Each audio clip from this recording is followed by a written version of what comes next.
Now, the Indian industries, what happened after the World War I? Why did the Indian industries grew further after World War I? The reason behind the growth of the Indian industries after World War I was, the first one is the imports fell down sharply. The imports have completely fell down sharply, and there was no other alternative other than the availability of the Indian products. So obviously the Indian products of the factories have started to expand and to sell their products in the larger numbers, whereas the other foreign products which are to be imported from the Britain have been diverted to the other places. This is one reason. The second reason was Britain was completely busy in the World War I, where they need to do the arrangements and supplies for World War I. And the other reason was they were busy in the production of the war equipment rather than the production of the goods which are required for the Indian market. So this made the reasons for the growth of the Indian factories to a larger extent, whether it may be sugar, jute, cotton, textiles or any other industry, which made them to groom on to a larger scale. So as the situation continued and increased to a larger extent, the conditions became very interesting, because now the Indian industries are in full bloom and full grown market. So finally the Indian people started to ask for the taxation to continue on the foreign imports, because the Indian markets or Indian products could be safe in the Indian markets. As due to some pressures and after the World War I, the government has imposed certain kind of taxations after 1917 and levied these taxes on the British imports, which further strengthened the Indian products trade in the market. Now, what are the major problems of the Indian industries? Let us look at the major problems of the Indian industries.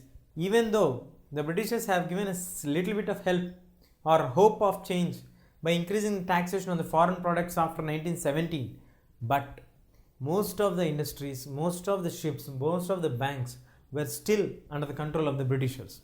So this was clearly evident that they were always self-motivated towards the interest of the Britishers and not towards the interest of the Indians. And as the time passed on, Indians, even though the Britishers did not help much for the Indians and most of the people are still could not reachable to the Britishers' share, because all profits are reachable to the Britishers. But Indians had made a bold step by starting the steel factory at Jamshedpur by Jamshedji Tata, who started the steel factory, but he did not receive any kind of special importance by the British government. He has to buy everything from the abroad. The entire machinery has to be brought from the abroad. And coming on to the roads, railways, electricity, coal and iron, whatever the raw materials he requires, for everything he has to spend a lot. And then he need the education in the educational sector of India, where many of them are being not allowed to get educated. So Indians also need to relate the workers from the abroad for the industries, and the scientists and the engineers and everybody, because the Indian number is very small. So we need all of them to get from the abroad. So during that period, they started the factors, the Forum of Indian Chamber of Commerce for the industrialists, where they can discuss all the problems of the industrialists during the British time itself.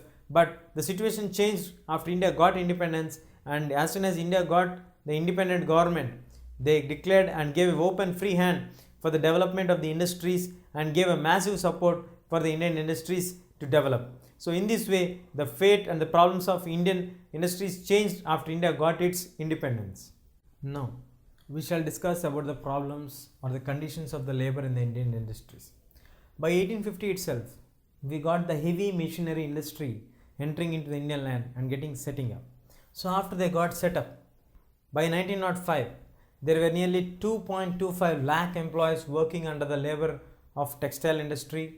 In that 1.5 lakh people working under the jute and 1 lakh people working under the coal industries. So it clearly reveals that people started to get the employment opportunities in the industries, and not only in the industries, the people those who failed in the agriculture or could not have any hope in the agriculture started to move in getting an employment in the factory or in the industries with the great hope and expectations.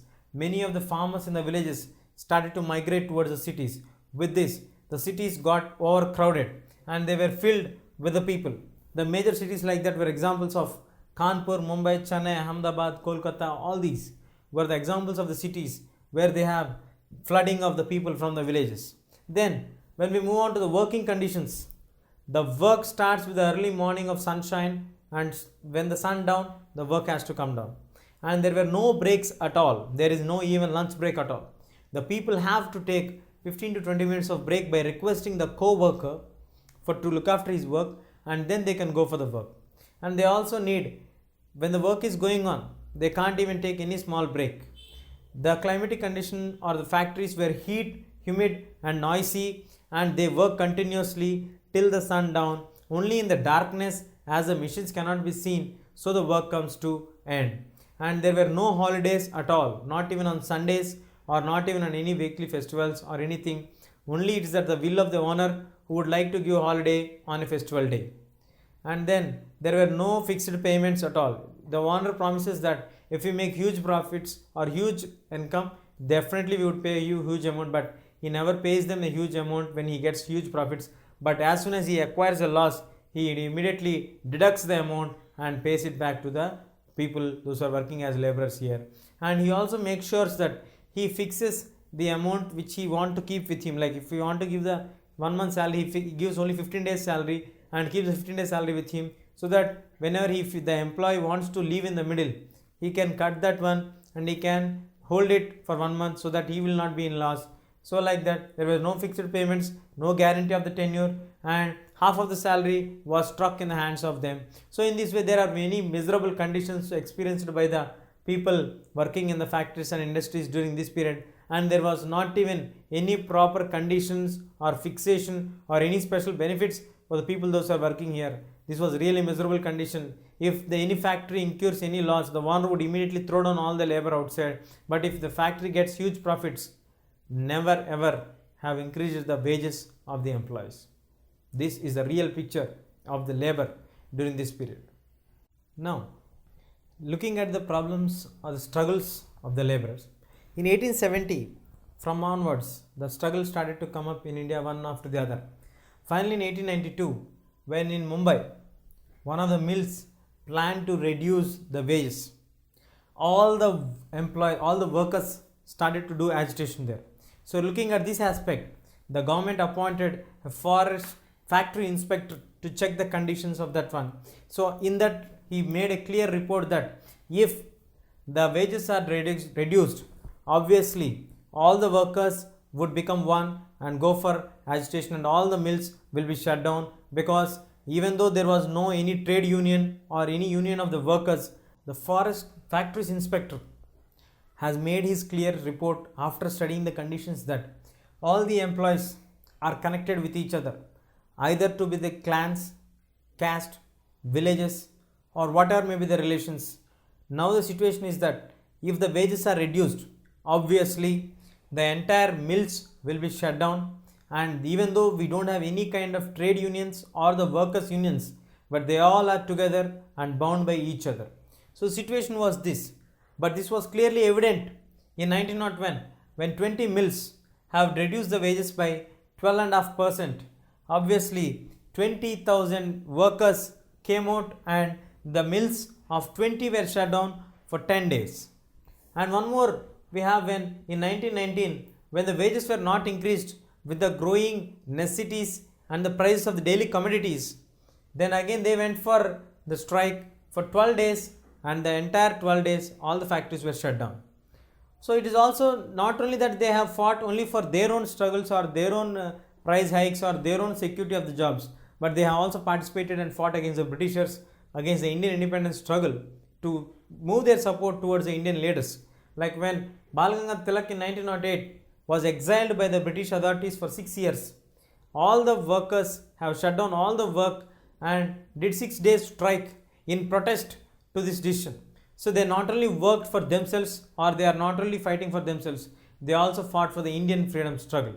They have actively participated in that also. So how the problems of the labor were addressed?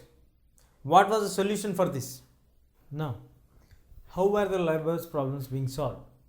The Indian laborers or the Indian educated people have showed very less interest, especially the Indian educated class, who could not understand the problems or the miseries of the people of the labor who are working in the factories, because they could not understand it very clearly. They were in the feeling that if the Indian people are given holidays, if the time restrictions are bound, obviously the production would come down.